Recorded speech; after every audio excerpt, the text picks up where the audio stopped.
Shisha, you're going to talk to us about initiatives in Nepal and the use of irrigation, renewable energy, water, and climate. Is that correct?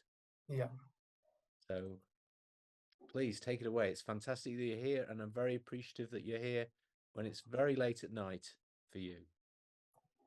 yeah. Hopefully my screen is visible. Yes, it looks perfect. We got it. So yeah. Well, I'll start.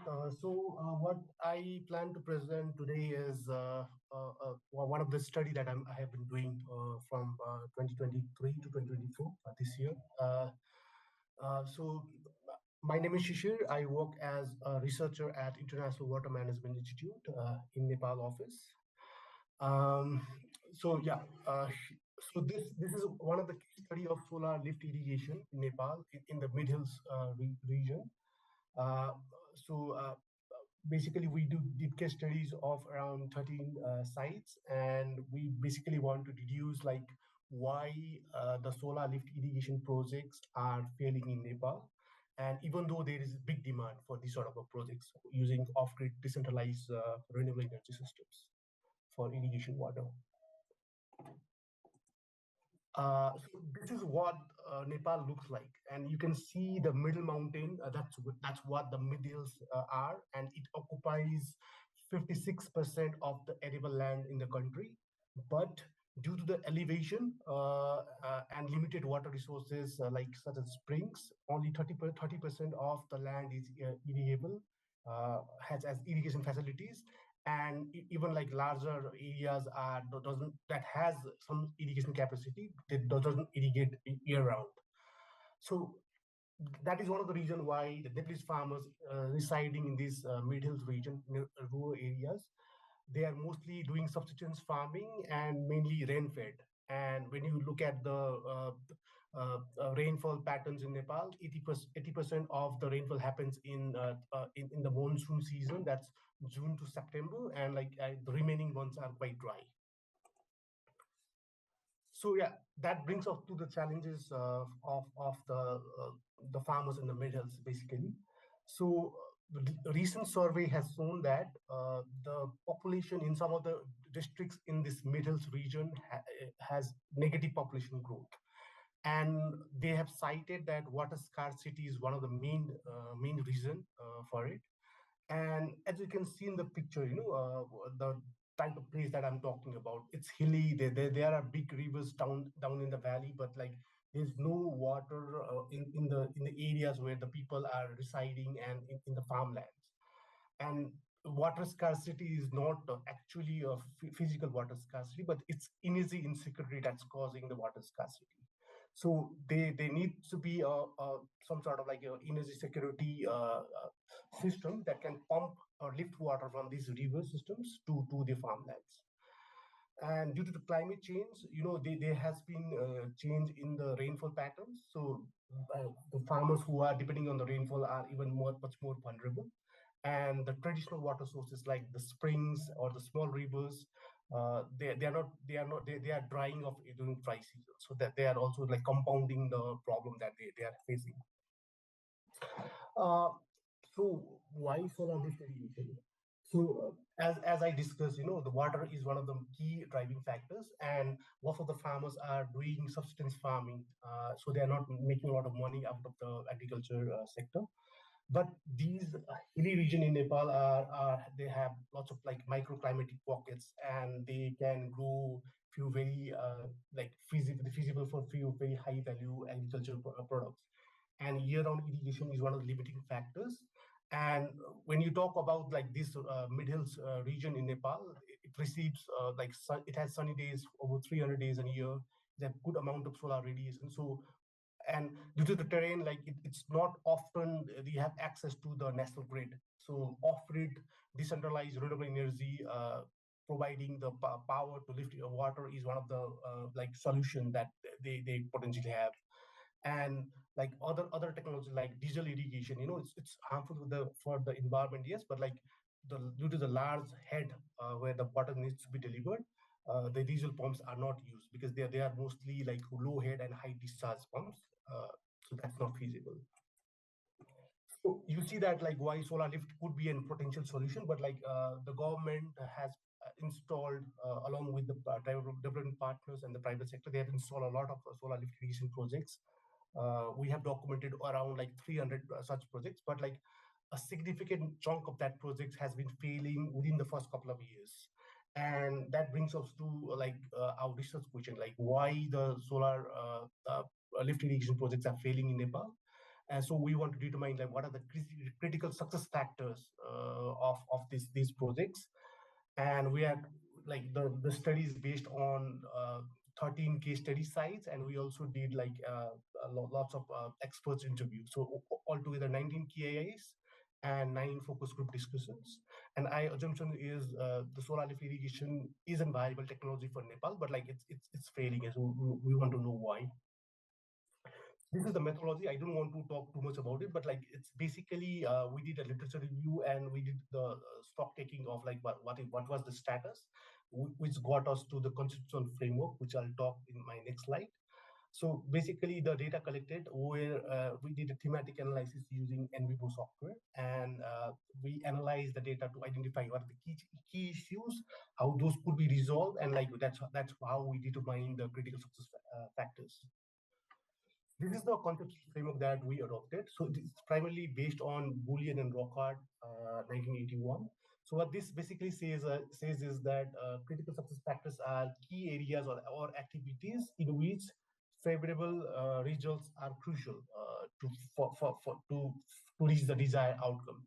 So lots of literature shows that for renewable energy projects, there are technological, economic, governance and social aspects of the project that needs to be considered. So they highlighted those as a critical success factor for renewable energy project. But in our case, what we have imagined is these are not factors, but like these are thematic areas of the project, and under which they might be these factors that we need to identify. And what we also have conceptualized is that these factors impact the different stages of the project differently. So, here, so this is what we came through. So these are the technology, economic, governance, and the social aspects are the thematic areas of the project. And these are the critical factors that we have identified. For example, in technology, so we are talking about this solar lift irrigation projects. It's quite expensive project. It cost upwards of like 50,000 US dollars. And for like these high value projects, you need to do a digital feasibility study to select the technology, to design, to establish a balance of systems and everything.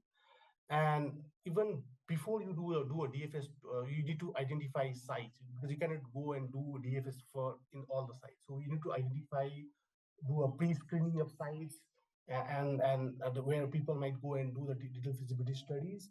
And the site selection is one. That's how we finalize the sites. Other issue with the DFS is that in Nepal there is no standard framework that is adopted by different stakeholders. So, like some stakeholders do a very basic level of field study, and they do the procurement and do the installation, and that's one of the reasons why the technology fails. And like when you talk about like this sort of projects in Nepal, it needs multiple varieties of expertise, like not only an electromechanical engineering expertise, but also the social expertise, agriculture economist, or agriculture water management expertise. Those are the expertise are needed, but like these are not often part of the digital feasibility studies. Coming to the economic aspects, you see that the cost of the technology is one of the crucial factors, because it's quite expensive, and there's no way the farmers can afford these systems on their own. So these are highly subsidy dependent.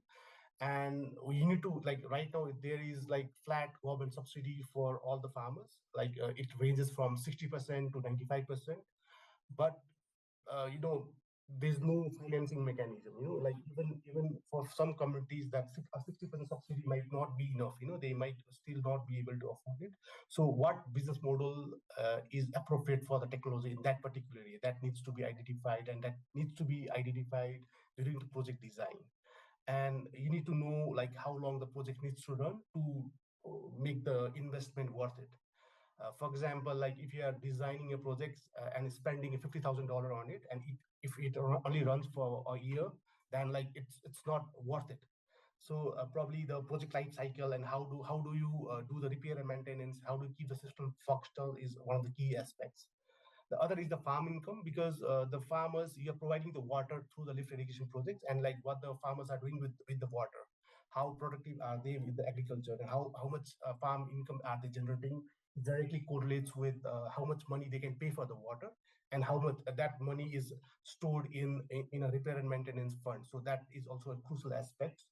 Governance, the transparency and synergies are very crucial in Nepal, because in Nepal we have this three-level government system in the new federal structure, and they have all of the three level of government have different policies, different state and non-state actors involved in this sort of project. So the synergies between the all the actors and the policies needs to be there, and also the transparency of how the sites are selected, who makes the decisions, how the user committee or the end users are involved, and once the projects are installed, what is the feedback loop mechanism. So those sort of things are missing based on our case studies. The final dimension is the social thematic area, where the community ownership is we feel is lacking. That's why that's one of the reason that why the projects are failing in Nepal. And one of the reason for low community ownership is because these are developed purely as a technical projects, and the social dimension, like the like communities are not onboarded on time, they are not there's no social mobilization or social expert working with the communities to get them on board, try to see what they feel about the technology, how to capacitate them to operate these large systems.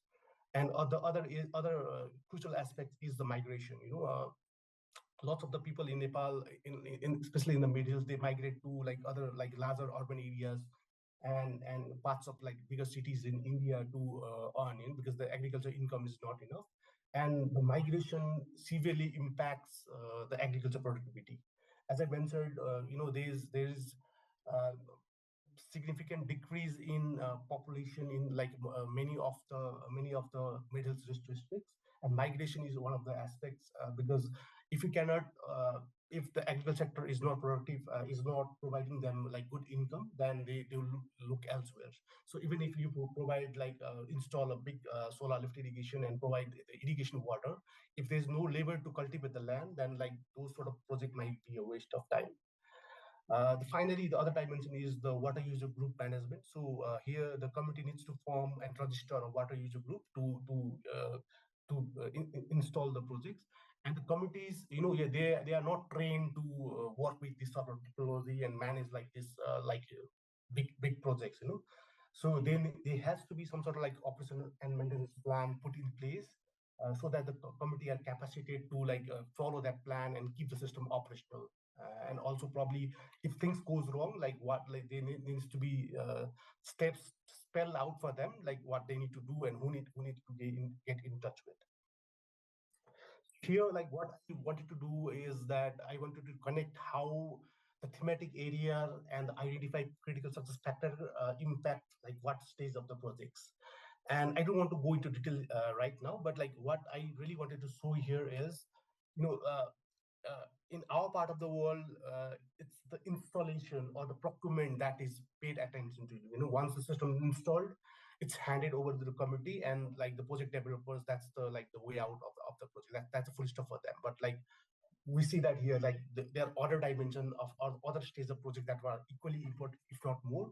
For example, if we do a system in a site that's not feasible, that has like lots of like natural challenges with the river systems or water intake, or the community is not very keen on the technology, or like there's no market access. So probably those sort of sites might not be an ideal place to do the project. The other is procurement. Like there has to be transparency during the procurement. Like you need to onboard all the local stakeholders, local government, local community. So what's happening with the procurement? Who is responsible? What are the scope of work for the contractors? Those sort of things needs to be addressed. And other stages of project that's not at all looked at right now is the operation maintenance. So you see that the all most of the critical success factors is impact the operations part of the projects. So this basically shows the links between the different stages of the projects and the critical success factor identified and different thematic areas. Uh, so this is my second last slide, and this basically shows that for the each critical success factor identified, there are sub factors. So these are not like standalone factors. These are also like these are interdependent, and like one factors affect the others. For example, if you want to select a site, what subsidy is available or what budget is available for that particular site is important. How on board the communities are, what is the status of migration, and what is the connectivity with the market. Those sort of are important. And like what business models that could be adopted in that area, and how can the once the installation, how can the office maintenance or the after sales service could be improved. So those are also one of the crucial factors.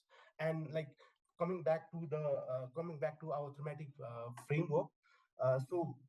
Does like addressing all these critical success factor guarantee the project success? Probably we don't know the answer, but like what we can say is that if we consider these factors in account while designing the projects, the chances or the likelihood of the project being like functional for longer would increase. This is my final slide. So this basically, I'm going to summarize like what we found. So this analysis is still a work in progress. So any feedback are welcome.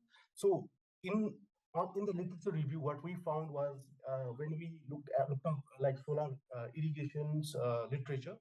So there are lots of literature in solar irrigation in plain areas that's pumping the groundwater, but like in the mid hills or in the difficult terrain where they're trying to lift waters at like large head, those sort of literature are not there. So there's very little study in that area. And we see that solar lift irrigation project failures is not a technology failure itself, but like it's a more collective failures. It's failure of the ecosystem of the technology that we have. So that's one of the issues that we have identified. And lots of the project developer, they see that like the solar lift irrigation projects are failing and they are moving towards electric lift wherever they are grid connection. But like when we went to the sites, we see that the electric lift doesn't provide like a silver bullet solution, because like lots of the problem that we currently have with the solar lift irrigation projects is carried through towards the electric lift irrigation projects. And basically like in wider broader developmental discourse, the issues that we have identified or the critical success factor that we have identified, it's common for like other projects, like for example in the Tarai region, in the Tarai southern plains, where people depend on the groundwater for irrigations. So there are lots of like groundwater based electric or solar irrigation. So even in those sort of projects, the issues that we have identified are common.